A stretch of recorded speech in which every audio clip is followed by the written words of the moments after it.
Hey everyone, Mr. Skelton here, back at it again. Unit 3, Lesson 2, Graphing Parabolas in Standard Form. We're going to start graphing these parabolas by hand, a little bit differently than what we did in the beginning of Unit 1 when we were shifting things to the right and to the left with parabolas. We're actually going to be focusing on how to graph things with standard form. Recall standard form is ax squared plus bx plus c. So that's the equation we're going to be focusing on and how to graph our parabolas. Let's jump right into it. So you're going to be learning a couple different things here, all from standard form equation of y equals ax squared plus bx plus c. We're going to focus on this, and we're going to do five things really. The first thing we're always going to focus on is where's that vertex at, which is connected with the axis of symmetry. I think actually we do axis of symmetry first, which is located, or the vertex is located on the axis of symmetry. Figuring out the y-intercept is important, but not the most important thing in the world, but I'll show you how that is done. And then we're going to talk about the effects of the a value, which you should probably know already, and what effect does the c value have on the graph. Okay, so let's jump right into it here, and we'll get started. The first thing that I want to draw your attention to is the quadratic formula. You see that right here, located in the upper right-hand corner. You probably remember this from your Algebra 1 days. You probably sang a song about it to try to remember it. But that is the quadratic formula. We will get into this more down the road in this unit when we start to solve. Okay, when we start to solve for x. Notice it says x equals. When we want to start to solve for x and find what x is, we can use the quadratic formula. Okay, but you do have some prior knowledge with the quadratic formula, and I wanted to kind of point out to you how the quadratic formula relates to the graph of a quadratic. You'll notice right here this axis of symmetry, and you'll see this negative b over 2a, which is actually this portion of the quadratic formula right there. This right here is the equation for the axis of symmetry. We always say x equals negative b over 2a, but this is what you use to find the axis of symmetry. This is something you're going to want to commit to memory. Your axis of symmetry is always going to be a vertical line. Okay, and you should know that any vertical line is always x equals a number, x equals 5, x equals 7, negative 2, etc.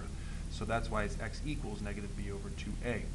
Okay, and the cool thing about the quadratic formula is when you continue to break it down, remember the axis of symmetry is right smack dab in the middle. Okay, your vertex always lies on the axis of symmetry, and I'll show you how to find that vertex here in a second. But what's neat is that points that you generate by picking numbers are to the right and to the left based on the square root of b squared minus 4ac. You can't really see it there, but there's a plus sign there, because remember it's plus or minus, and here's the minus side, which means to the left. So the minus square root of b squared minus 4ac is to the left of the axis of symmetry. The positive value is obviously to the right of the axis of symmetry. Okay? I just kind of wanted to show you the connection between the quadratic formula and the graph. The main thing about this slide that I want you to take away from is right here.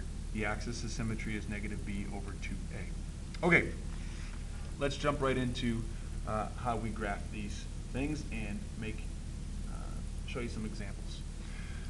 So, very simple directions. It's going to say graph that function.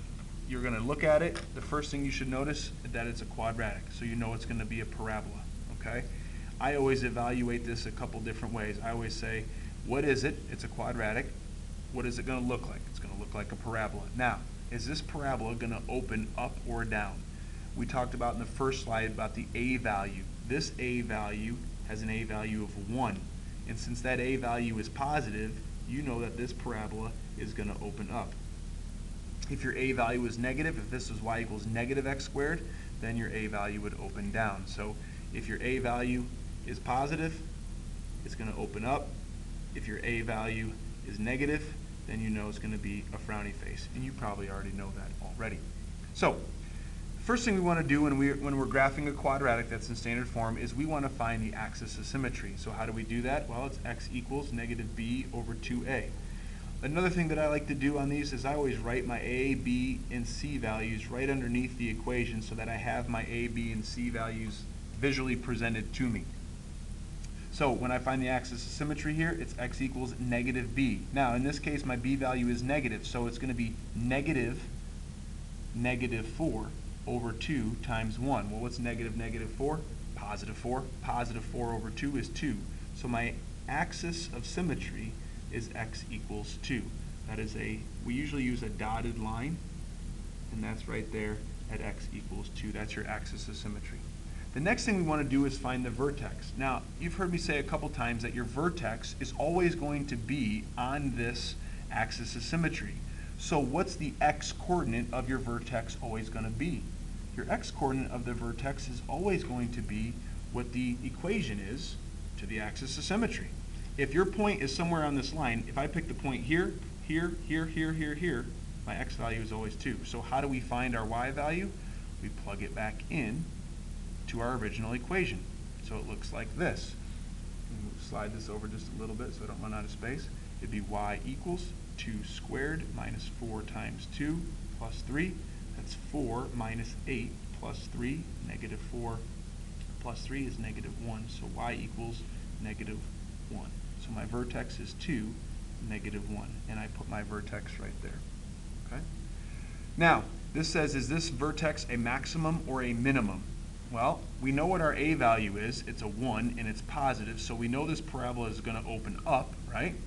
And so this is going to be a minimum, so you can answer that pretty quickly. Can we locate the y-intercept? Now, this isn't terribly important, and to be honest with you, we don't ask this question a ton, but how do you find the y-intercept? Do you remember how to find the y-intercept when we had a linear equation, say y equals 3x minus 4, right? How do we find the y-intercept? Well, your y-intercept is when your x value is 0. So if you plug in 0 here, you just get negative 4. And most of you have memorized that in y equals mx plus b, that's your y-intercept.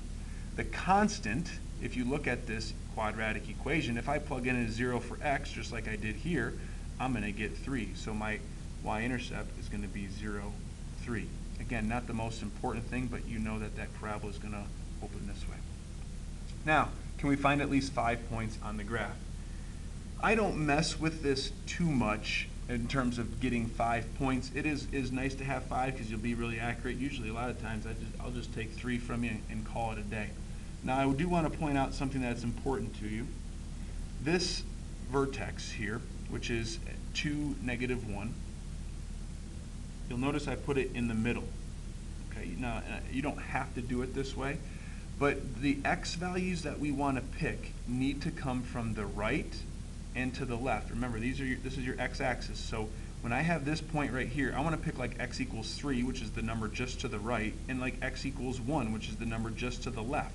So if I pick, let's say, 3, and I plug 3 in, you have to figure out what you get. 3 squared would be 9. Negative 4 times 3 is minus 12 plus 3. Well, what do I get? I get negative 3 plus 3, which is 0. So I get 3, 0.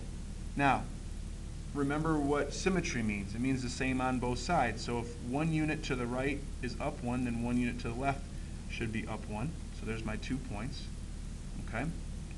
I'm going to pick the point 0. I'm going to pick 0. So if I pick a 0 for x, which we already kind of did, I'm going to get 3. So 0, 3. So if this is 2 units away from the axis of symmetry, then I go 2 units away right here. And now I have my 5 points. And remember, your parabola is curved. It's a U shape. It's not a V. V are absolute value. And there's your parabola. Okay? All right. On the back side here, I'm not going to do all of these just for the sake of time. You should try these on your own just to make sure you're right. And you can always pop these into the old graphing calculator as well and check your answers. But I'm going to do one that is a negative. So I'm going to do number 3 here and show you what this would look like. So the first thing that I always do is I find my axis of symmetry, which is negative b over 2a. I'm going to write down my a value, which is negative 1, my b value, which is 6, and my c value, which is negative 5 for the problem that I'm doing. So I'm going to get x equals negative 6 over 2 times negative 1, which would be negative 6 over negative 2, which is a positive 3. So x equals 3 is my axis of symmetry. I like to label it. Okay. Now, the next thing we want to do, if you recall, is we want to find our vertex. And remember that your vertex is always going to be on your axis of symmetry. So I know I'm going to have 3 comma something. I need to plug 3 back into the original equation. I'm going to do that off to the side here. Hopefully I'm still in space. There we go. So I'm going to get y equals negative. I always use parentheses here. Real important to use parentheses when you substitute in. That negative is out in front. So I'm going to get 3 squared, which is 9, but then the negative out in front makes that a negative 9 plus 18 minus 5. So I get 9, negative 9 and 18 minus 5, which is 4. So 3, 4 is going to be my vertex. Now, when I look at equation 3, my a value is negative. So is this parabola going to open up or is it going to open down? I know before I even start that it's going to be opening down because my a value is negative, and that should make sense because my vertex is pretty high here, so it should be falling down or a frowny face. Once I have found my axis of symmetry and once I've located my vertex, now I need to make my t-chart. Again, I usually put 3, 4 kind of in the middle. I usually put a box around it, and then I'm going to pick a point to the right and to the left. So I'm going to pick 4, which is 1 unit to the right of my axis of symmetry, and I'm plugging in a 4 here. So negative 4 squared plus 6 times 4 is 24 minus 5. 16, that's a minus 16 plus 24, which should just give me 8 minus 5, which is 3. So I should get 4 and 3, which is right here. And then that point, remember symmetry, same on both sides. And then I'm going to pick, I'll pick 0. 0 is always a nice one to pick because it cancels everything out and you're just left with minus 5. So 0 and minus 5 is way down here. So if 1, 2, 3 units to the left of the axis of symmetry, then I got to go 1, 2, 3 units to the right. And there is my parabola falling down. Okay, now I know there's 2 more there, but for the sake of time, if you want to try those on your own, you can. And again, you can always plug them into your graphing calculator and give it a check, and it'll do that for you as well. You're definitely going to have to do these by hand as we move forward. Okay, so the last slide here, excuse the bell. The last slide here says, suppose the following equation models the percent of people, f of x, in a certain age, x, that either cause an accident or get a driving violation. It says, what age people are the safest drivers? 40 years old. Okay, so let's think about this for a second. Let's go ahead and go through the process that we normally do for the axis of symmetry here. So if I went x equals negative b over 2a, okay, I'm going to get my a value is 0.04, my b value is negative 3.2, and my c value is 70, okay? And I go negative 3.2 all over 0.04. Nope, sorry, 2 times 0.04, so I get 3.2 over, it's going to give me 2 times 0.04, it's going to give me 0.08, and 3.2 divided by 0.08 gives me 40. Okay, kind of tough to figure out here. So suppose the following equations model the percent of people f of x in a certain age that either cause an accident or get a driving violation. What age people are the safest drivers? It's just finding the axis of symmetry on this one. Not the best question in the world. What age people are the safest drivers? People who are 40 years old. Okay, so when you come to class, really the bulk of what you're going to be doing is focusing on these questions here, how to graph them by hand. You may see a couple application problems, but for the most part, we want to make sure that you can find the axis of symmetry, you can find the vertex, and that you can pick points to the right and to the left of the axis of symmetry to plug in. You should be good to go. All right, let me know if you have any questions in class. Talk to you soon.